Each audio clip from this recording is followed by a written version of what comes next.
Seperti inilah keceriaan anak-anak korban banjir saat diberikan pertolongan pertama psikologis oleh tim psikologi Dompet Duafa di Desa Alat, Kecamatan Hantakan, Kabupaten Hulu, Sungai Tengah.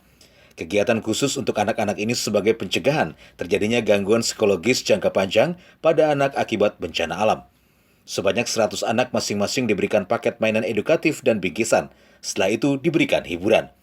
Psikolog Nurul Hidayah Sirait mengatakan, gangguan psikologis pada anak ini terlihat dari warna tulisan. Gambaran mereka cerah dapat diartikan ceria, namun apabila mereka memilih warna gelap, artinya masih terdapat trauma pada anak. Tanya ini apa? Ini pasti mereka akan jawab banjir, air. Kenapa warnanya gelap? Karena yang pada saat itu yang terjadi itu malam. Biasanya mereka kan ini amburadul. Tapi kalau mereka sudah mulai kembali ceria, mereka akan bermain dengan warna-warna cerah.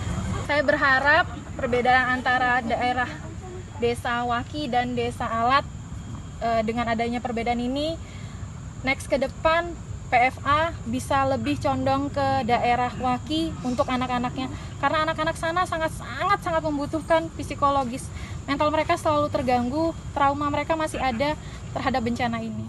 Rencananya selain bantuan psikologi anak, mereka juga akan memberikan peralatan dapur untuk korban terdampak, khususnya di Kecamatan Hantakan yang sebagian besar rumah mereka lenyap diterjang banjir bandang. Dari Hantakan, Kabupaten Hulu Sungai Tengah, Satya Naka, Kalsel, 1net.